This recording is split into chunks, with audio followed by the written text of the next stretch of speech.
ओम नमो भगवते वासुदेवाय। देवहूती आणि कपिल महामुनी जे साक्षात भगवंताचा अवतार आहेत, ह्या दोघांमध्ये संवाद चाललाय। कपिल महामुनी आपल्या मातेला ज्ञानोपदेश करतायत आणि त्या ओघात ते असं म्हणाले की माते, असं लक्षात घे की पाण्यामध्ये सूर्याचं प्रतिबिंब पडतं, पण त्या प्रतिबिंबाला पाण्याची शीतलता, त्याचा चंचलपणा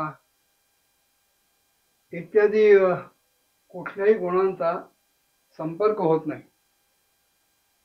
त्याचप्रमाणे प्रकृतीचं कार्य असलेलं हे जे पंचमहाभौतिक शरीर आहे, त्या शरीरामध्ये प्रतिबिंब रूपात असलेला आत्मा, तो शरीरात जरी असला तरी देहाच्या मार्फत मिळणारी जी सुखदुःख आहेत, ते जे अनुभव आहेत, ते त्या आत्म्याला चिकटत नाही। कारण आत्मा स्वभावतःच निर्विकार, असंग, अकर्ता आणि निर्गुण आहे। ज्या वेळेला हा आत्मा म्हणजे जीवात्मा, ज्याच्यामुळे देह उठतो, बसतो, खातो, पितो, हालतो, सगळे व्यवहार करतो, तो आत्मा जेव्हा त्या प्रकृतीच्या गुणांशी आपला संबंध स्थापित करतो आणि मी देह आहे असं समजतो, त्यावेळेला तिथे त्याच्या ठिकाणी कर्तृत्वाचा आणि भोक्तृत्वाचा अहंकार येतो।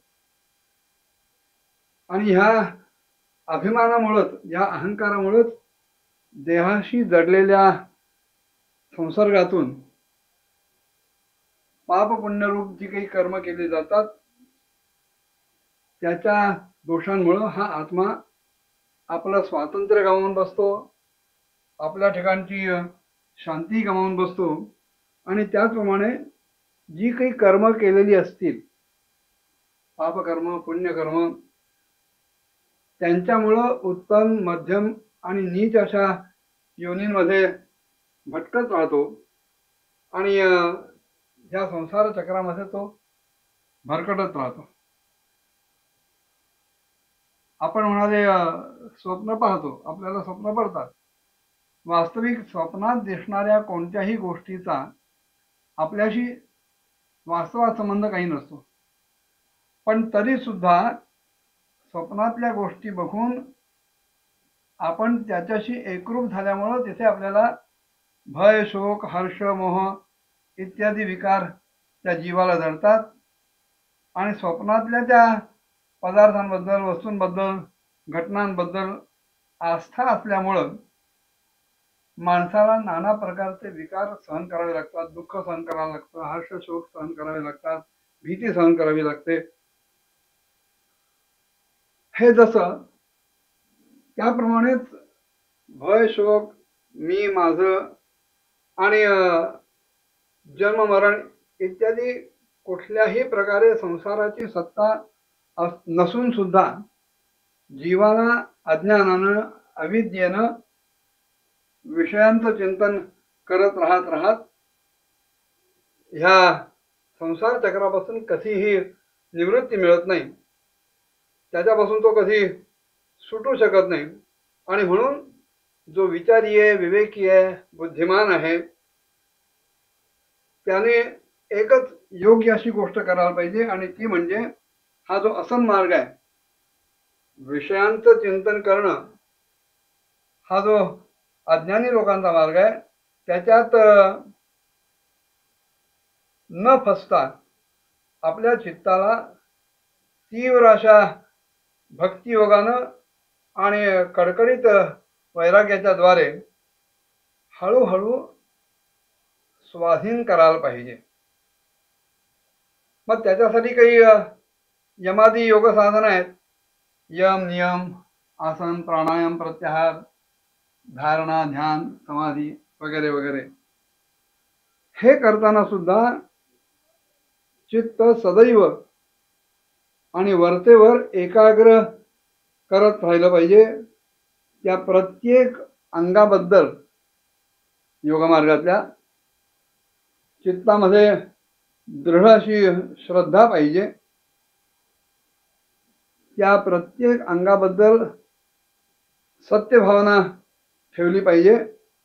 आणि तसं करत माझ्या म्हणजे भगवंतांच्या कथा श्रवण करणं, याच्यावर सर्व प्राणीमात्रांबद्दल समभाव ठेवणं, कोणाही बरोबर वैर धारण न करणं, सगळ्या प्रकारच्या आसक्तींचा त्याग करणं, ब्रह्मचर्य मौन व्रत धारण करणं आणि भगवंताला समर्पित केलेला असा जो आपला स्वधर्माचा स्वकर्तव्याचा बलवान असा भाग आहे, त्याच्यात स्थिर राहणं,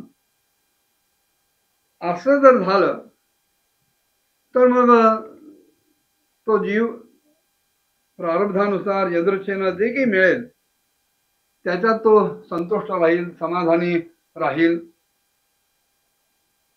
आणि हे सगळं करत असताना, योगाचरण करत असताना सदैव अत्यंत मर्यादित परिमित असं अन्न स्वीकारणं, भोजन करणं, सदैव एकांतातच राहणं.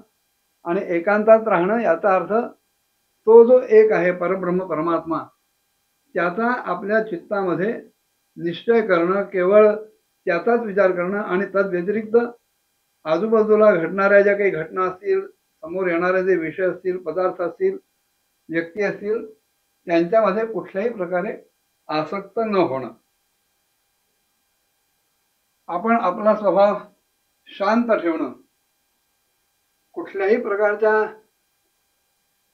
घटनांचा आपल्या चित्तावर जरा सुद्धा तरंग उमटून न देणं, सगळ्यांच्या बरोबर मैत्री स्थापन करणं, सर्व भूतमात्रांबद्दल दया धारण करणं, समोर येणाऱ्या सुखदुःखाच्या कुठल्याही प्रसंगात आपली धीर वृत्ती न सोडणं, असं जर त्या विचारी विवेकी माणसानं केलं तर प्रकृती आणि पुरुषांचं वास्तविक स्वरूप कळून त्यांची यथार्थ अनुभूती येऊन तत्वज्ञान प्राप्त होईल. प्रकृतीचं नेमकं स्वरूप कळेल, पुरुषाचं नेमकं स्वरूप कळेल. आणि मग स्त्री पुत्रादी देहाशी संबंधित असलेले जे जे कोणी आहेत त्यांच्याबद्दल मी आणि माझेपण आणि त्याच्यातून येणारा खोटा अभिमान, अभिनिवेश हा आपोआप नाहीसा होईल. आणि बुद्धीच्या ज्या जागृताची अवस्था आहेत त्यांच्यापासून सुद्धा तो सुटा राहील. आणि परमात्म्याच्या व्यतिरिक्त त्याला अन्य कोणतीही गोष्ट दिसणार नाही, कोणत्याही गोष्टीची त्याच्या चित्तामध्ये नोंद घेतली जाणार नाही, दखल घेतली जाणार नाही. आणि असा जर तो राहिला तर त्याला प्रकृती आणि पुरुषांचा विवेक प्राप्त होऊन मोक्षाकडे जाण्याचा मार्ग सुकर होईल. पुढे माता देवहूतीला कपिल महामुनींनी काय काय सांगितलं पुढच्या भागात बघूया.